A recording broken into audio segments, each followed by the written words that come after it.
이번 주에 이슈가 많아요. 미국 시간 4월 2일로 관세 관련된 거 트럼프가 발표를 하는데 어떻게 말할지를 모르죠. 거기에다가 4일 날이면 현재 판결 결과에 따른 외국인들의 반응, 이게 또 되게 중요할 수 있습니다. 그래서 환율 계속 보셔야 된다는 말씀을 드리고 있고요. 그래서 일단 주 초반 또는 이 결과에 따라 가지고는 월 중반까지는 좋지 않은 방향으로 간다 그러면 좀 눌릴 수도 있고, 좋은 방향으로 가면 생각보다 빠르게 튈 수도 있고, 단정을 짓긴 좀 어려울 것 같아요.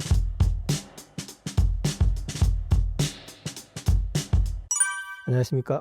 IM증권의 이영훈이라고 하고요. 시장이 좀 좋을 때 나와야 되는데 하필이면 조금 애매할 때 또 나왔습니다. 시장의 불확실성 중에 이제 가장 큰 불확실성 중에 하나가, 완전 해소는 안 됐지만 어쨌든 일정이 잡혔다는 것 때문에 이제 시장이 급반등했으니까 이후에 대해서 어떻게 진행될지 한번 같이 생각해 봤으면 합니다. 최근 국내 증시 상황은 어떻게 평가하시나요? 시장은 사실 지난주 어제까지만 하더라도 왜 하필 이 시점에서 공매도까지 재개를 하지 하는 생각을 했었죠. 일단 트럼프 대통령이 관세를 가지고 이거를 이제 단순히 협상용으로만 주고받고 하는 게 아니라 이제 아예 못을 박았잖아요. 4월 2일 날 미국 시장 기준으로 미국 해방의 날을 선언하겠다 하면서, 이제 오늘 베센트 장관도 보니까 또 기사에 보니까 이제 트럼프가 직접 얘기하기 전까지는 자기 얘기 못한다, 뭐 이런 식으로까지 얘기를 하고, 이렇게 되면 이제 우리나라 시간으로는 내일 모레 새벽이 될 것 같은데, 이 관세와 관련된 노이즈가 좀 극도로 심각해진 상황인데, 문제는 뭐냐면 그동안에는 이제 보편관세 또는 이제 상호관세 얘기를 하면서, 우리나라 입장에서 봤을 때 상호관세라고 했을 때 우리나라가 지금 사실은 그 미국하고 FTA를 체결하면서 관세를 거의 없애놓은 상태이기 때문에 우리는 큰 피해 없을 거야 라고 생각을 했는데, 지금 돌아가는 분위기로 보면 더티 50 안에 들어갈 가능성도 높고, 그 다음에 또 오늘 USTR에서 이제 한국과 관련된 얘기 7페이지에 걸쳐가지고 내놨는데, 내용을 보면은 농산물부터 시작을 해가지고 이제 트집을 잡는 것들이 몇 개가 나오잖아요. 한국이 아마도 타겟이 되지 않겠느냐. 그러고 보니까 관세 하면서 3월 한 달 내내 난리를 쳤는데, 글로벌 시장에서 가장 조용했던 지역이 있습니다.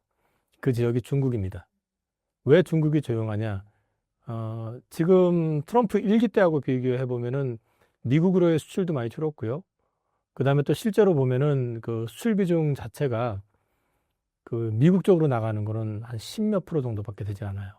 그러니까 이전보다는 데미지가 심하지도 않고, 그 다음에 또 중국에서 미국으로 들어가는 것들이 보면은 이 생필품 위주로 많이 들어가잖아요. 아무래도 그러다 보니까 뭐 아무리 욕을 하건 뭘 하든 지금 사실 미국에서는 특별히 방법이 지금 현재 없는 것들이고, 그러다 보니까 미국 입장에서는 아무래도 중국을 이기고 싶은데, 이기기 위해서는 한국이나 일본이나 독일이 갖고 있는 기술, 이런 거를 미국으로 끌고 와야 되는데, 바이든 행정부 때는 좋게 좋게 말로 하면서 오면은 뭘 해줄게 하는 인센티브를 주는 모양새를 취했다면은, 트럼프 행정부에서 말 안 들으면 때리겠다는 식으로 지금 나오다 보니까 이게 이제 우리한테 직결되는 어떤 그림이 나오는 것 같습니다. 그래서 지금 우리 3월 내내 힘들었었고, 이제 4월 어제까지는 또 특히 그 공매도까지 이제 부과가 되면서, 공매도만 어저께 뭐 엄청나게 1조 6천억 정도가 터지면서 시장을 크게 눌렀는데, 오늘은 일단 급반등이 나왔던 건 우호적입니다. 이게 이제 4월 4일 날 헌재에서 이제 선고 일정을 명시를 했기 때문에 정치적 불확실성이 하염없이 기약 없이 가는 거 아니냐라는 우려감이 일단 풀렸다라는 측면에서는 긍정적인데, 주목하셔야 되는 거는 환율입니다. 3월 내내 주가가 조금 부정적으로 흐르기 시작했던 것도 역시 마찬가지로 연초에 원화 강세가 나오다가 갑자기 원화 약세로 바뀌면서, 달러가 약세인데도 불구하고 원화가 약세를 계속 보이면서 그랬거든요. 그래서 이제 이런 부분들이 향후에 환율의 어떤 방향성, 이런 것들도 같이 봐야 되는 상황이고, 완전히 끝난 건 아니기 때문에 또 오늘 급등했다고 해서 환호하고 내일부터 고 이렇게 얘기하기에는 조금 일러 보입니다. 여전히 트럼프 관세와 관련된 부분이 남아 있고요. 그다음에 이제 그 헌재 선고가 남아 있잖아요. 근데 선고가 어떻게 되느냐에 따라서 외국인들의 시선에서 봐야 되거든요. 이제 국내 시선에서 보면 이쪽 편이 있을 수 있고 저쪽 편이 있을 수 있기 때문에 자기 나름의 시각으로 계속 정리를 하려고 하겠지만, 이거는 외국인들이 봤을 때 어느 쪽을 외국인들이 정치적인 어떤 안정, 이런 거를 또 인정해 주는 방향으로 볼 것이냐 하는 문제. 또 한 가지는 판결이 났었을 때 과연 한쪽 상대방 쪽에서 좋게 승복을 하고 말 것이냐, 이게 또 다른 노이즈가 될 것이냐 하는 문제 때문에 환율에 대한 부분들이 앞으로도 계속 중요할 것 같습니다. 그래서 지금 시점에서는 저는 일단은 최악의 국면은 단기적으로는 벗어났지만 아직 끝난 건 아니다. 그래서 이번 주간이 굉장히 중요한 한 주가 될 가능성이 높아 보입니다. 공매도 재개가 시장에 미친 영향은 무엇인가요? 앞서 말씀을 드렸지만은 일단 판결이 나왔을 때 이제 양쪽에서 승복하느냐에 대한 문제가 있을 것 같아요. 우선은. 만약에 승복을 하지 않고 이게 좀 격하게 반응을 보인다 그러면 저는 우리 한국 증시 특히 이제 한국의 원화가 연초에는 강세였었잖아요. 연말 대비해서 강세를 보이다가 3월 초 들어오면서부터 이제 약세로, 그러니까 달러 대비로 약세 가고 글로벌 통화 대비로도 약세였었어요. 그래서 지금 일본 엔화가 작년 같은 경우는 910원, 심지어는 870원까지 들어갔었는데 지금 990원 선까지 와 있거든요. 그 얘기는 달러 대비로도 약세였었지만은 다른 통화 대비로도 약세였었다는 거죠. 그러니까 유독 약세였었다는 얘기거든요. 근데 그게 왜 그러냐라고 이제 보면은 그게 정치적인 리스크가 기약 없이 원래 3월이면은 결정 날 거라고 봤었거든요. 3월 초에. 근데 그게 지금 한 달을 끌고 온 거잖아요. 그 리스크가 지금 환에 반영이 된 거다라고 저는 보고 있습니다. 근데 이제 이게 어떻게 판결이 나느냐에 따라서 그 뭐 방향이 결정되는 부분도 있겠지만은 판결이 난 뒤에 과연 승복이 되고 이게 어떤 그 화합 내지는 결말이 마무리되면서 이제 마무리되는 어떤 국면으로 자연스럽게 넘어가 준다 그러면 원화가 강세로 확 돌면서 그간 이걸로 인해서 눌렸었던 부분들이 같이 반영이 되면서 급하게 올라올 수도 있어요. 근데 이게 또 확산이 되거나 아니면 시끄러워지면은 이게 또 다른 노이즈가 될 가능성이 하나 있고 또 한 가지는 앞서도 말씀을 드렸지만 외국인들의 시각에서 봤을 때 외국인들 기준으로 봤을 때 탄핵 인용이나 아니면은 기각이냐 이 부분에 있어 가지고 어느 쪽을 갖다 그들이 판단을 할 것인지 그 방향에 따라서 역시 마찬가지로 조금 방향성이 달라질 가능성도 있다. 철저하게 외국인의 시각에서 봐야 된다라는 것을 말씀을 드리고 싶고요. 지금 시점에서는 뭐 저기는 이런 부분들에 있어서 어느 쪽이 더 낫다 말다 아니다라고 말씀드리는 것보다는 그 부분을 좀 지켜보자는 쪽으로 말씀을 드리고 싶습니다. 공매도는 기본적으로 시장에는 중립적인 게 정상입니다. 그런데 이제 문제는 이 공매도라고 하는 거는 방향성의 베팅을 하는 거잖아요. 일종의 특정 주식은 사주고 특정 주식은 또 팔기도 하고 대개 보면은 공매도를 하게 된다는 얘기는 특정 섹터가 를 부정적으로 보고 있기 때문에 그쪽을 이제 팔기 위해서 주식을 빌려오는 거잖아요. 그런데 이게 왜 시장 중립적이라고 말씀을 드리냐면 그렇게 파는 주식을 갖다가 리스크 헤징을 하기 위해서 반대편으로 다른 거를 갖다 사게 되거든요, 보통. 근데 이제 문제는 이 공매도가 방향성을 가속화시키는 경향은 있어요. 그러니까 위든 아래든 어떤 너무 뚜렷하게 방향성이 보일 때는 그거를 그 방향으로 가속화시키는 효과가 있습니다. 예를 들어서 어제 같은 경우는 지난주에 분위기 안 좋았잖아요. 저기 미국에서 관세부가 세게 하는 분위기 나오고 한국이 타겟이 될 것 같은 얘기들도 많이 나오고 그런데 공매도까지 한다 그러고 근데 이제 지금 공매도를 하는데 보니까 뭐 2차 전지 주식, 조선주, 방산주, 뭐 반도체 이런 쪽으로 그 대차장부 많이 늘었다. 공매도 많이 나올 것 같아. 분위기가 그랬어요. 거기다가 환율이 1470원 근처까지 올라갔죠. 이렇게 된다는 얘기는 사실은 어제 같은 경우는 해필 개시 시점에서 아래로 빠질 가능성이 되게 높았었거든요. 그래서 아마도 공매도가 재개가 되자마자 1조 6천억 원 가량을 공매도를 집중했던 것 같고 그게 과매도를 불렀던 것 같습니다.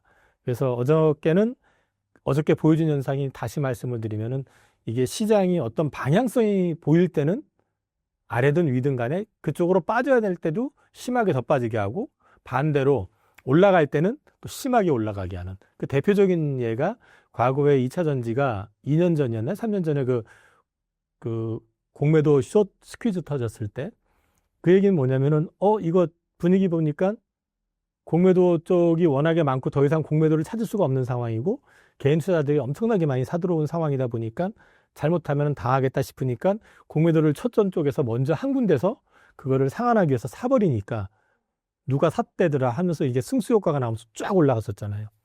이런 식으로 이제 방향성이 결정이 났었을 때는 그걸 가속화시켜주는 역할은 하거든요. 근데 이제 어저께 같은 경우는 살짝은 좀 이제 아래쪽으로 그런 역할을 했었던 건데 기본적으로는 시장에서는 원래 중립적인 역할을 한다고 보는 게 맞고요. 이거를 다시 재개했다라는 거는 의미는 MSCI 선진지수 편입 요건에서 중요한 요건 하나가 충족이 됐다라는 측면이 있습니다. 근데 당장에는 외국인들이 적극적으로 들어오지 못할 거예요. 왜냐하면 지금의 환율 구간에서는 외국인들이 섣불리 한국을 들어오지 못합니다. 지금 환율은 생각보다 한국에 대한 리스크를 크게 보고 있는 환율이거든요. 그래서 아직은 들어오지 못하고 있기 때문에 당장에는 긍정적인 것보다는 약간 부정적인 쪽으로 반응을 보여주고 있는 게 아닌가 싶은데, 궁극적으로 좀 긴 시기를 놓고 봐서 몇 달을 두고 본다고 그러면 어쨌든 정치적인 불확실성이 마무리가 되고 그 다음에 관세와 관련된 것도 어느 정도 정리가 된다고 했을 때는 이후부터는 외국인들이 다시 재차 유입이 될 수 있는 여건은 만들어주는 거라 볼 수도 있을 것 같아요. 트럼프 관세가 시장에 미친 영향은 무엇인가요? 사실 이제 관세를 가지고 트럼프 대통령은 지금 그 관세를 무기로 해가지고 계속해서 협상을 하는 제스처를 취하잖아요. 그러니까 모든 국가에 공평하게 몇 프로 하겠어 이래 놓고 나서 그런데 또 따로 한번 만나서 얘기해 보겠어. 그래서 국가별로 차등을 주겠다는 뉘앙스를 자꾸 얘기하고 있고 전략이거든요. 일단 관세를 얼마 부과하겠다고 던져놓고 난 다음에 갑자기 있다가 관세를 두들겨 맞아버리면 수출이 어려워지게 되고 그러니까 상대방 쪽에서는 협상을 하길 원할 거고 그러면 트럼프 대통령 입장에서는 이리 와봐 그러면 네가 나한테 해줄 수 있는 게 뭐야? 조건 들어보고 그래? 그러면 우리가 5% 깎아줄게 뭐 이런 식으로 이제 해준다는 얘기잖아요. 근데 문제는 이 두 개 국가 간의 협의가 아니라 전 세계를 대상으로 좀 관세를 때리는 거잖아요. 그럼 경쟁국이 있잖아요. 예를 들어서 한국하고 일본이 같이 관세를 20%를 맞았는데 일본도 그걸 줄이려고 로비를 할 거고 한국도 마찬가지가 될 거 아니에요. 근데 가가지고 로비를 한다는 얘기는 트럼프 입맛에 미국에 조금이라도 좋은 유리한 조건을 주기 위해서 할 거 아니에요. 이렇게 줄 때는 이렇게 해가지고 줬는데 지나고 나서 보니까 우리한테는 5% 깎아줬는데 일본한테는 10% 깎아줬어. 예를 들어가지고요. 우리나라가 아직까지 미국한테 이렇게 막 대놓고 그랬던 기억은 전 본 기억은 별로 없는데 어찌됐든 간에 그러면 그거를 갖다가 결과가 끝이 나고 난 다음에는 관세를 갖다가 더 맞은 입장에서는 기분이 안 좋을 수밖에 없죠. 그러면 보복관세가 나오는 거죠. 그죠? 그래서 이제 그 보복관세가 나올 수밖에 없어요. 우리가 보복관세를 한다는 얘기가 아니라 아무래도 여러 국가 중에서 이쪽은 좀 대우를 받고 우리는 못 받았다 이렇게 판단이 되면 이쪽에서는 들고 일어나게 되는 거잖아요. 그러니까 이제 이런 게 계속해가지고 노이즈를 만들 수 있는 건데, 이거는 사실은 이제 시작 국면이고요. 이게 앞으로 어떻게 될 것이냐 하는 부분들은 이미 미시간 그 기대 인플레 같은 경우는 5%를 넘어섰어요. 이 얘기는 무슨 얘기냐면 앞으로 물가 올라갈 것 같아. 이거가 이제 이미 원자재 가격에서도 반영이 되기 시작했고요. 그 다음에 미시간 소비지표 같은 경우는 22년 내 최저가 나왔습니다. 57인가? 이게 70얼마에서 지금 급락을 했던 건데요. 이 얘기는 지금 분위기 보니까 야 이거 내가 함부로 돈을 써가지고는 안 될 것 같은데 긴축이 되는 거죠. 위축이 되는 거고 그러면 경기 침체 노이즈가 나올 수가 있고 물가는 올라가는데 경기가 떨어지면 이게 스태그플레이션이 되는 거잖아요. 이제 이런 리스크들이 자꾸 이제 부각이 되는 거죠. 근데 그럼에도 불구하고 트럼프가 지금 계속 이 짓을 좀 고수하는 건 뭐냐면 그렇게 하면은 먼저 손들고 제가 미국에다 얼마 투자하겠습니다 이러면서 이제 손드는 기업들 나오잖아요. 우리나라에서도 나왔잖아요. 그러면 또 트럼프는 봐 내가 이렇게 했으니까 얘네들이 와가지고 이렇게 하는 거 아니야 과시하고 이런 게 이제 차곡차곡 쌓아지기를 원하는 거죠. 그러면서 궁극적으로는 트럼프는 미국에서 모든 제조를 할 수 있는 여건을 갖추려고 하는 거고. 근데 문제는 그렇게 되면은 나머지 국가들은 일자리를 미국으로 고스란히 넘겨주는 모양이 되는 거죠. 그래서 이제 이 부분이 트럼프 의도대로 다 될지 여부는 좀 변수가 많아요, 아직은. 그래서 그렇게 된다라고 얘기할 수는 없지만 어쨌든 현재로서는 불확실성을 좀 키우는 요인이 될 가능성이 높다. 그리고 협상의 도구로서 미국과 1대1로 붙어가지고는 큰 소리 칠 수 있는 국가가 몇 개 안 되잖아요. 근데 이게 이제 앞서도 말씀을 드렸지만 초기 협상 과정에선 그런데 이제 어느 정도 정리가 되는 시점에서 보면은 이제 그때부터 반발이 나오고 이런 부분들이 나올 수 있기 때문에 이거는 앞으로 경제에 생각보다 큰 여파를 미칠 수도 있기 때문에 요거는 좀 지켜봐야 된다. 그리고 요즘 이제 슬슬 다시 회자가 되는 거는 대공황 시절에 스무트 원리법이라고 그래서 미국 하원 의원들이 발의해가지고 통과시켰던 그 관세 관련된 법인데 이거 통과시키고 나서 실제로 시행했을 때 미국에서 최대 관세를 450%인가까지 매겼었거든요. 당연히 그러니까 수입은 확 줄어버리잖아요. 그런데 문제는 뭐냐면 그렇게 해서 수입이 줄면은 상대방 국가 역시 마찬가지로 수입을 못 해요. 왜? 돈을 못 벌잖아요. 돈이 안 돌잖아요. 그래서 되게 이제 대공황을 불렀던 원인이 됐었던 측면도 있거든요. 그래서 그거를 모르지는 않을 거고, 이제 분명히 그 어딘가 선에서 문제가 생기면 좀 다시 완충하고 이래가면서 가지 않을까라고 생각은 합니다. 근데 어찌됐든 간에 트럼프는 지금 현재 관세를 이용을 해가지고 자국으로 산업을 유치하려고 하는 목적은 분명히 가지고 있고, 이게 지금 현재 글로벌 경제 그리고 증시에 혼란을 지금 가져다 주고 있는 원인인 것 같습니다. 최근 미국 증시가 조정받고 있는 이유와 미국 투자에 대한 견해는 어떠신가요? 작년까지는 미국 예외주의가 통했죠. 미국만 좋았었죠. 그리고 특히 AI 열풍이 불면서 AI를 빅세븐이 다 장악을 하고 있었고, 모든 제품이 다 이제 미국을 통해서 가는 상황이다 보니까 중국조차도 줄을 서가지고 칩을 사야 됐고, 또 안 판다고 그러니까 몰래 싱가포르나 말레이시아를 통해서 사기도 하고 막 그랬잖아요. 근데 이제 올해 들어와가지고 달라진 게 첫 번째, AI 비싼 칩만 가지고 안 해도 된다더라 라는 게 확인이 됐죠. 딥시크를 통해 가지고. 그러면서 이제 미 증시에 대해서 약간 회의론이 들기 시작했던 거죠. 왜? 엔비디아는 무조건 찍어내는 대로 다 팔고 잘할 줄 알았는데, 딥시크 보니까 그 정도 아니더라도 되는데?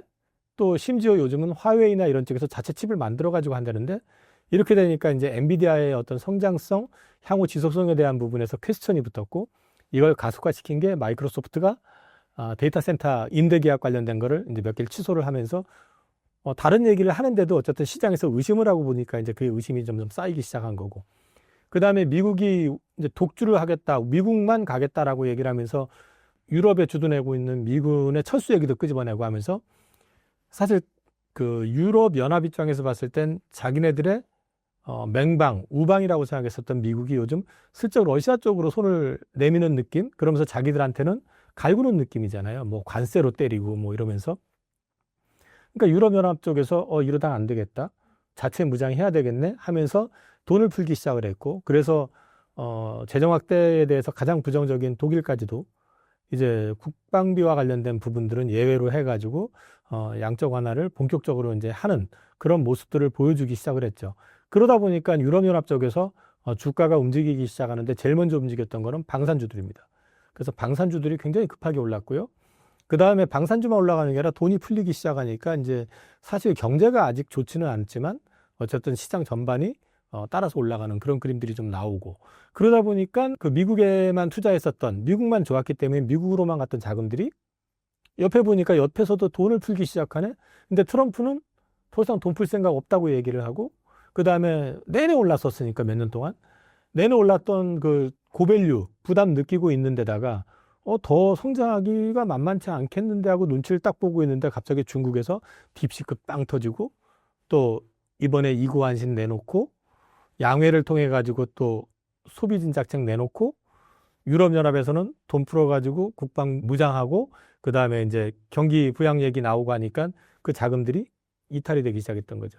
그러면서 이제 미국은 고밸류에 대한 부담을 느끼고 있었던 차에다가 AI의 버블 얘기가 나오기 시작하면서, 버블이라기보단 제가 보기엔 이게 이제 AI 쪽으로 성장에 대한 기대치가 높았었던 부분들이 일정 부분, 이것도 버블이라고 할 수도 있겠네요, 조금 제어가 되기 시작하다 보니까 이제 그 자금들이 이탈이 됐던 것 같아요. 그래서 이머징 마켓을 위시해 가지고 유럽연합, 중국 뭐 이런 쪽으로 쭉 자금들이 나가기 시작하면서 미국 증시가 조금 약해진 측면이 있는 것 같습니다. 현재 주목할 만한 주식은 무엇인가요? 국산 기준으로 말씀을 드리면, 우선 저는 그 레거시 제품이 지난번에 나왔을 때도 말씀을 드렸을 텐데, 중국 쪽을 통해 가지고 들어왔을 때 이제 쇼티지 얘기 나오고 있고 가격 오르고 있다. 실제로 지금 가격이 올라가고 있고요. 얼마 전에 마이크론 테크놀로지 같은 경우는 낸드 가격을 10% 인상을 통보를 했습니다. 이거는 아마 삼성하고 하이닉스도 마찬가지로 하게 될 것 같고요. 그런 맥락에서 본다 그러면은 반도체 같은 경우는 레거시 회복을 기점으로 해가지고 반등이 시작이 될 것 같아요. 이미 됐죠. 그래서 이제 반도체 쪽 같은 경우는 차후에도 이제 레거시 쪽 회복 가능성은 하반기 10월 들어가면은 윈도우 10이 이제 그 업데이트가 종료가 되고요. 윈도우 11이 이제 런칭이 본격적으로 이미 이제 시작이 됐지만, 그 PC에서는 더 이상 그 10이 이제 업데이트가 안 되다 보니까 교체 수요가 나오게 된다라는 거. 이 교체 수요가 나오게 된다고 했을 때 이제 단순히 PC 교체 수요면 1대1일 수도 있지만 AI PC 쪽으로 확산이 될 가능성에 대한 얘기들이 지금 슬슬 나오고 있고요. 중국의 뭐 레노버 거라든가 뭐 이런 것들은 실제로 AI PC 괜찮다라고 하더라고요. 그렇죠. 현지 반응들이. 그러니까 이런 것들이 반응을 주면서 이제 교체 수요가 나오면 여기에 더해 가지고 최근에 삼성 같은 경우도 갤럭시 시리즈에 보면은 AI가 장착이 됐잖아요, 이미. 이제 이게 지금은 그 하이엔드급에만 장착이 돼 있는데 이게 이제 중저가로도 아마 삼성에서 확산하게 될 것 같고 이게 이제 스마트폰 전반으로 확산이 되게 되면 역시 마찬가지로 이 레거시 제품들 사용 용량은 더 늘어나게 되니까 그런 측면에서 봤을 때 반도체 쪽은 HBM보다는 레거시 쪽으로 해가지고 올라갈 것 같아요. 그래서 보시면은 하이닉스보다는 삼성전자 주가 좋은 것도 레거시에다가 포커싱을 둡니다. 근데 레거시에다 포커싱을 두기 때문에 삼성전자가 상대적으로 강한 거지 HBM은 지금 사실은 엔비디아 주가역 때문에 조금 눌려있는 측면이 있는데 이거는 어느 시점에서는 조금 다시 뒤바뀔 수도 있다고 봐요. 근데 어쨌든 반도체는 그래서 돌아설 것 같고 그 다음에 이제 두 번째로는 저는 개인적으로는 엔터. 이거는 미국 시장 쪽에서 계속해가지고 성장을 하고 있습니다.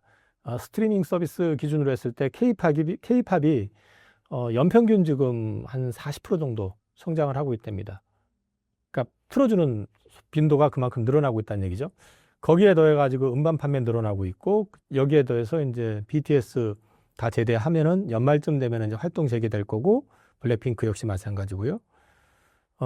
여기에 더해서 최근에 보시면은 중국 쪽에서 한한령 얘기, 해제 얘기가 계속 나오고 있죠. 이번에 폭삭 소가수단가요? 그거를 갖다가 관영통신회에 극찬을 했다고 그러잖아요. 극찬이 아니라 언급 자체를 안 했었습니다. 그동안에. 그러니까 이런 얘기들, 여기에 지금 엑소가 이번 공연에서 최근에 가보지 못했던, 안 왔던, 몇 년 동안 꽤 오랫동안 안 갔던 곳에 우리가 가게 될 것 같다라는 얘기를 했다고 하고요. 그 동영상을 저도 봤거든요. 그리고 블랙핑크의 제니가 이제 중국 쪽 그 SNS 계정을 통해 가지고 현지 팬들한테 인사했던 거 이런 것들이 이제 가능성을 높이고 있고 최근에 어제 나온 기사였나요? 시진핑 주석이 에이펙 참여할 것 같은 뉘앙스의 기사가 나왔죠. 근데 그거 직접 뭐 당국에서 발표한 건 아니고 이제 기사로 나왔지만은 이 얘기는 결국은 중국 시장이 열릴 가능성 다시. 근데 이게 되게 중요한 게 뭐냐면요. 지금 최근에 보시면은 음반 판매량이 늘고 있어요. 중국 쪽으로. 근데 이게 만약에 열리기 시작하면 공연 시장이 열린다는 얘기인데 한한령 이전에 그 엔터사들 전체 매출 비중에서 중국 시장이 차지하는 비중이 한 20% 중반 정도 됐었어요. 근데 지금은 이게 한 자릿수예요. 그렇기 때문에 그만큼의 매출이 커질 수 있다라는 거. 이런 것들을 볼 수 있다라는 거고요.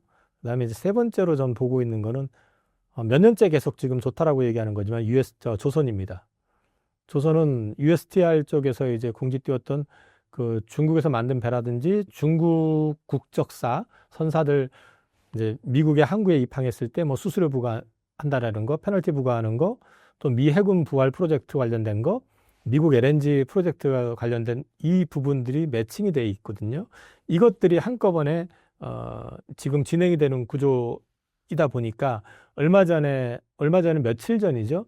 그 미국의 그 에너지 회사 한 군데에서 중국으로 발주하려고 했었던 LNG 벙커링 회사 선박을 취소를 하고 한 기사가 났었습니다. 그게 이제 단적인 예가 이제 이런 부분에 대한 규제를 대비하고 있는 건데 아마도 이것과 관련된 부분들이 행정명령을 준비하고 있다라는 기사도 났었고 그다음에 USTR 같은 경우는 지금 현재 이제 듣는 기간 이미 공고는 해놓은 상태에서 이제 주변 의견 듣는 기간인 것 같은데 빠르면 6월 뭐 그때쯤이면 어느 정도 결정이 나지 않을까. 그러면은 조선 같은 경우는 사이클이 굉장히 길어질 수 있다.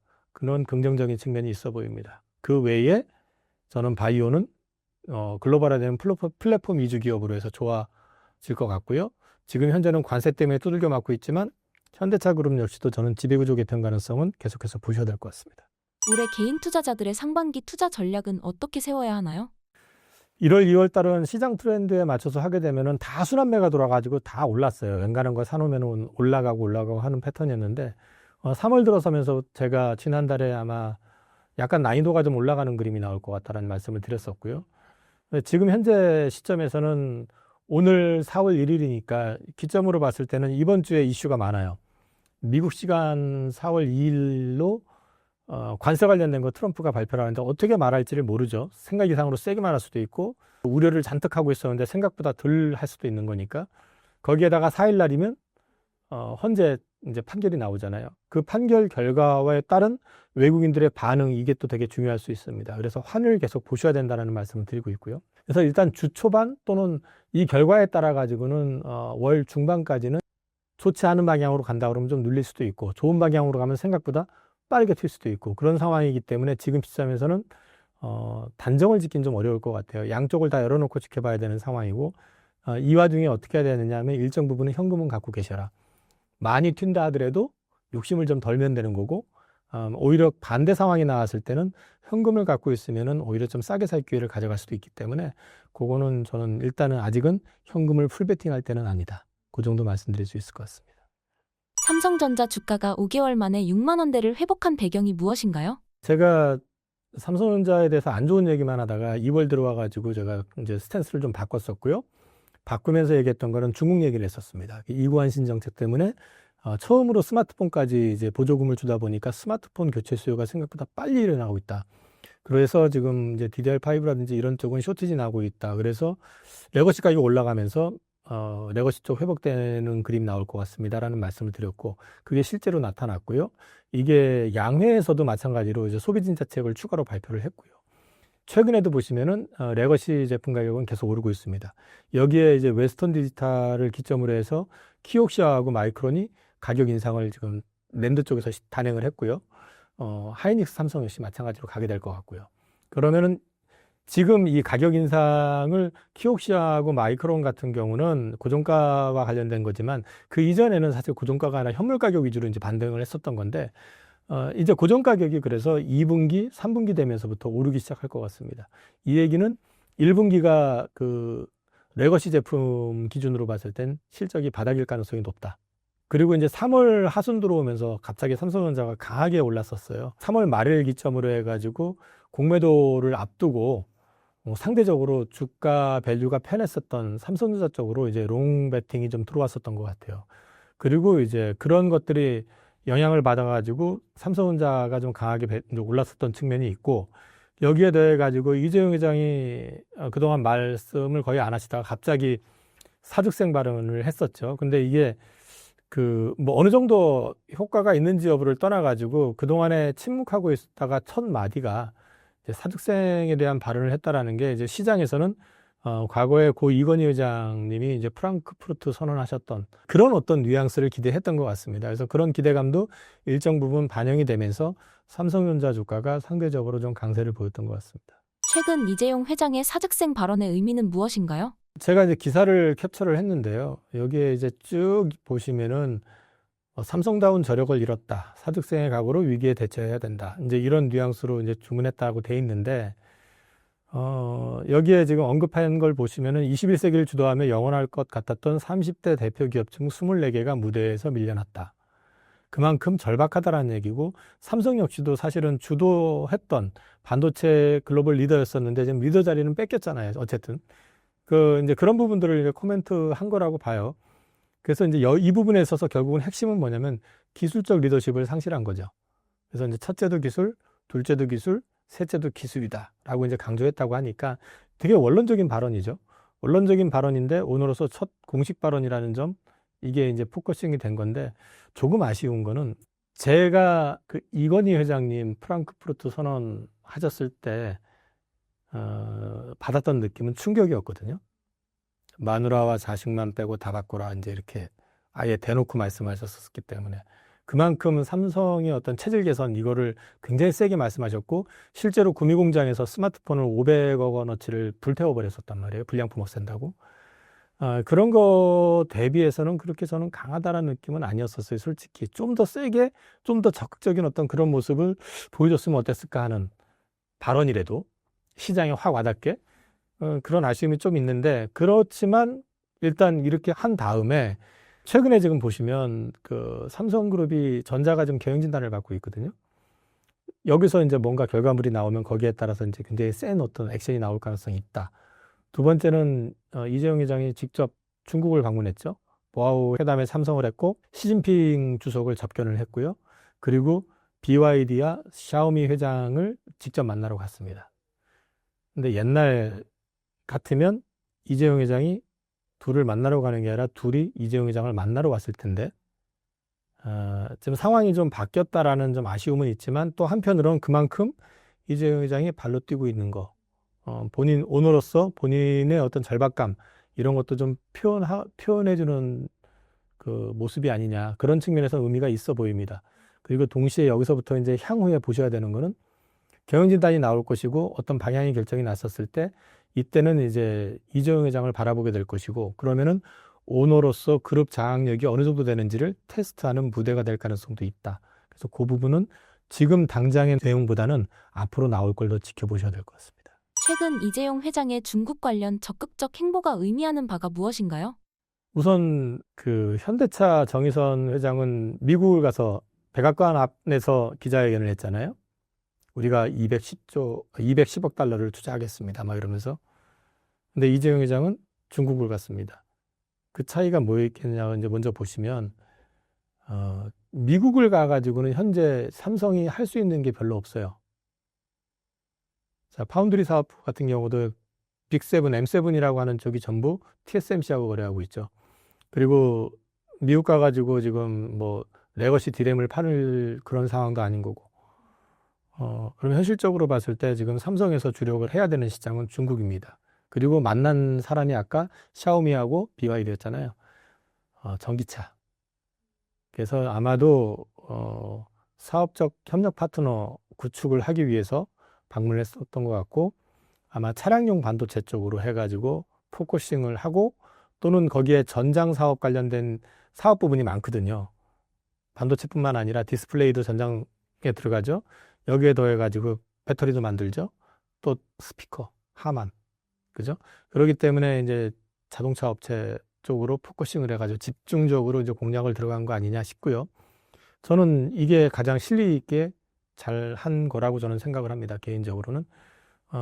아마도 이재용 회장 입장에서는 지금 이재용 회장이 HBM을 독촉할 위치는 아니잖아요. 그쪽은 전담하시는 분이 따로 계시고, 그 다음에 그쪽에서 해결을 해줘야 되는 부분이기 때문에, 오너로서 지금은 현재 자동차, 차량 쪽에 관련되어 있는 비즈니스 쪽에 뭔가를 얻기 위해서 더 이제 적극적으로 행보를 보이고 있는 거 아니냐. 그런 측면에서는 굉장히 의미 있었다라고 말씀드릴 수 있을 것 같아요.